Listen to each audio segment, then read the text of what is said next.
If you think the January transfer window was exciting in the world of football, wait until we unwrap the recent trade that have gone down in the NBA. But here to do justice to that on today's edition of the show is none other than our basketball expert, Tunde Young. Fantastic pleasure having you on the show. No, it's a pleasure. Thank you for having me, sir. Now, let me start from the very first one.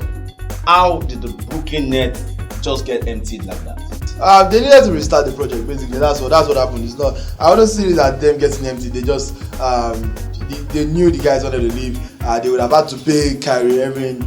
They would have had to be faced with the decision: pay Kyrie Irving at the end of the season, or they just get something for him. Basically, that was the inspiration. And now, because right now, with all that Kyrie Irving brings to the team, apart from his basketball ability, which is obvious, with all this extra baggage, with all this extra drama, and the Brooklyn ownership are not quite happy with how he has conducted himself since joining the team in 2019. So they are not sure they want to pay him an exorbitant amount of money when his contract expires at the end of the season. So it's a case of let us get what we can get now for him. And the minute Kyrie was gone because he requested the trade, he has even already anticipated that the team might decide to not pay him, anticipating the trade. And this is the first time Kyrie is getting traded, mid-season, by the way. So by the time that was done, Kevin Durant in Brooklyn has already been left by James Harden, already been left by Kyrie Irving now. There's no way he was staying in Brooklyn to carry all that load by himself. So he also requested the trade, and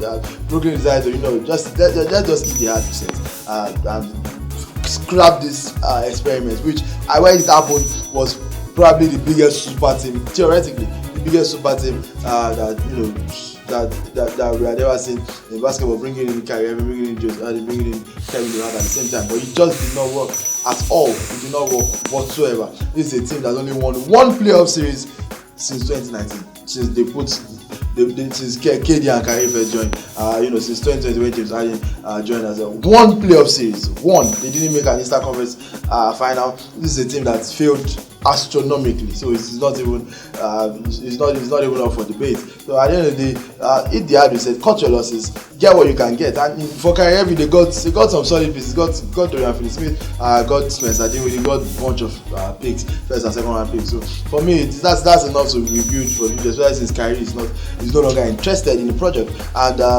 for Kevin Durant, they were able to get Mikal Bridges. Mikal Bridges for me is a solid dude. He's a solid player, a solid addition to the team. He's been fantastic for the Phoenix Suns.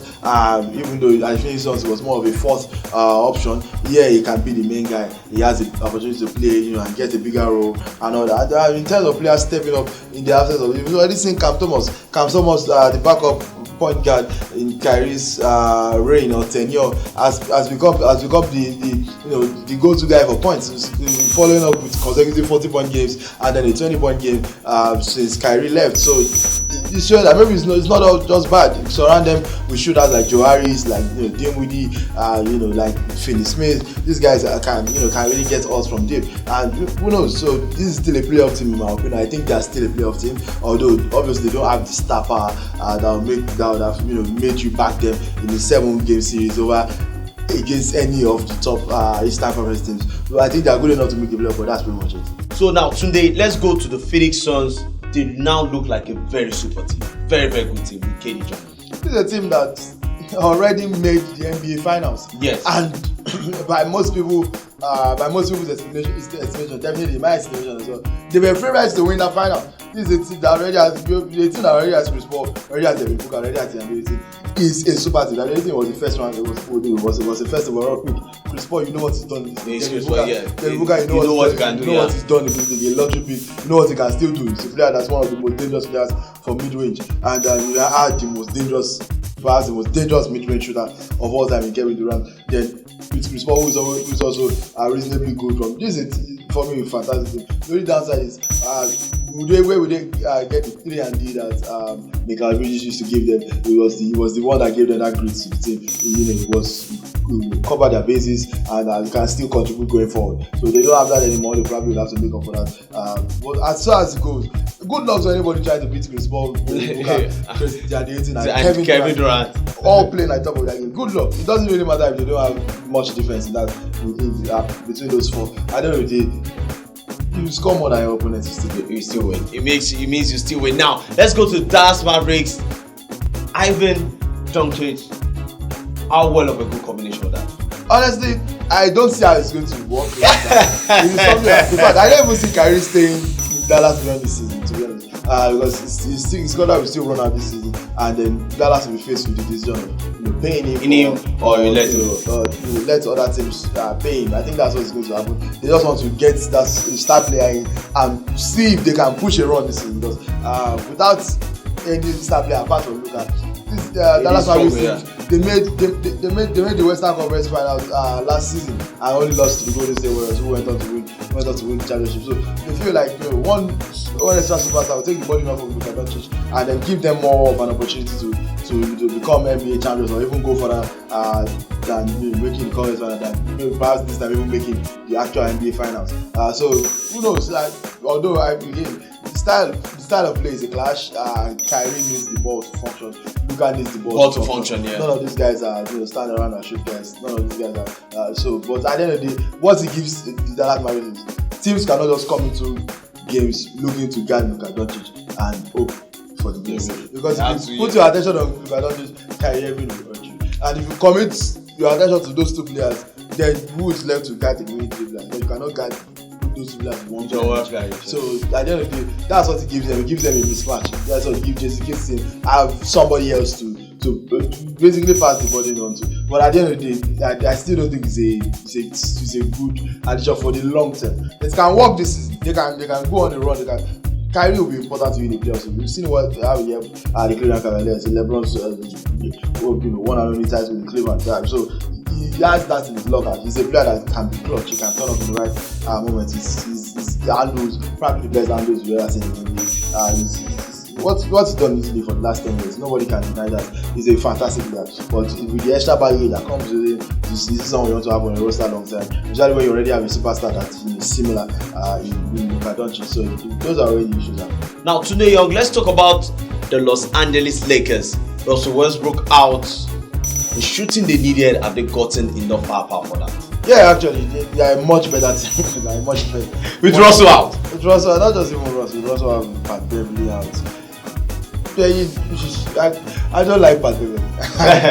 I mean, yes, brings defense, but scoring 6 points a game, who cares, bro? Who cares if you are defense? They're still losing with your defense. So Pat Beverly is out, and with that, DeAndre Russell is back to the Lakers. It's like become a Laker again. So one Russell out, one Russell is this new Russell but actually shoots contribute. So yeah, I expect DeAndre Russell to bring them to add some style to their backcourt. It's a player that is very stylish, a player that can make things happen, and that's what he does. Well, the key addition for me again is Malik Beasley, a fantastic shooter.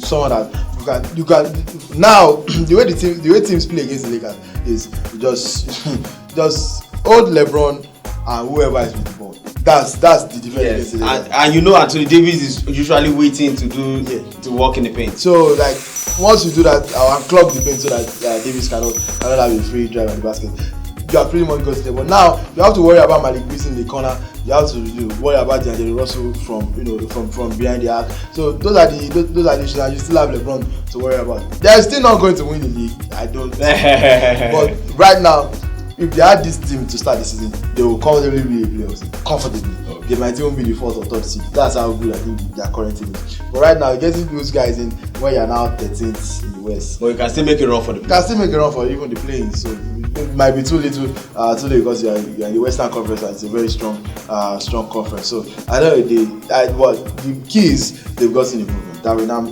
actually as a team to work with. Not to forget the other Jared Vanderbilt as well. So a proper big man, a power forward that will bring rebounding and steal and defensive coordination to that team. So I really like how they do.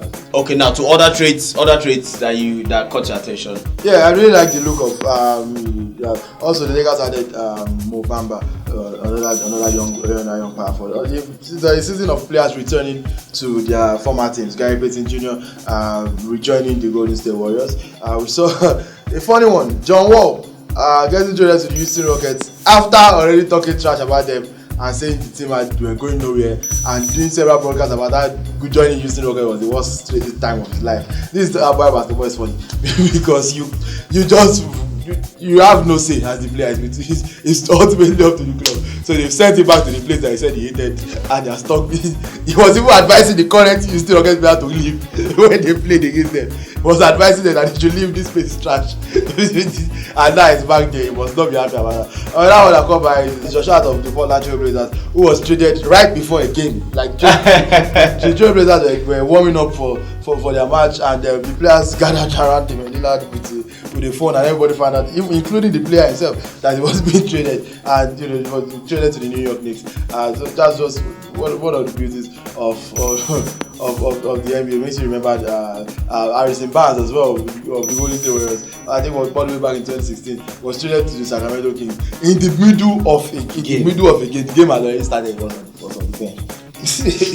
So you got the NBA traded, anything can happen. Teams will also really do what is best for them. Regardless of how it affects the players. So at the end of the day, it's just what it is. One of the hazards of the job. One of the hazards of the job. Now, quickly, just 2, 3, 30 seconds if you can. All-Star Weekend, the game itself. I know it's for charity, but it's definitely exciting. Yeah, nobody's watching the TV about charity. They will get the money at the end, but we watch it for the excitement, for the flicks, for the tricks. Players can do things that they would normally not do on the court, in the normal game. So like it's going to be exciting. And there are plenty of events apart from the All-Star game itself that rounds up everything. There's the Rising Stars Challenge for the young players. There's the 3-point contest. There's the dunk contest. There's the Celebrity All-Star game. You can come and see your favorite actors, your favorite rappers play against one another in organized basketball. So like there's something for everybody. There's the skills challenge, there's something for the fans as well. So it's the All-Star Weekend from Friday the 17th to Sunday the 19th. It's not that even if you don't watch basketball, it's something you will enjoy. The performances, Burna Boy and Rema are going to be performing at halftime on the final day. So it's huge. It's absolutely huge. Something you should put just somewhat like the Super Bowl. People that watch, for example, Super Bowl, most of them don't even have an interest in American football. You want to see the halftime show. You want to see the halftime show. So whatever it is, whatever your reason for watching it, you should definitely be watching, because there's at least one reason for anybody, even if you don't watch basketball. Tune into the All-Star Weekend. It's always fun. It's always fun. And with that, thank you very much, Tunde, for being a part of this. Yeah, always a pleasure. Thank you very much. Yes, I did say, if you think the January transfer window for football was interesting, wait until we unwrap what we have for you from the NBA, and I'm sure you've enjoyed every bit of it. We're not done yet. On today's edition of the show, we'll take a quick break. There's still a lot more to come after this.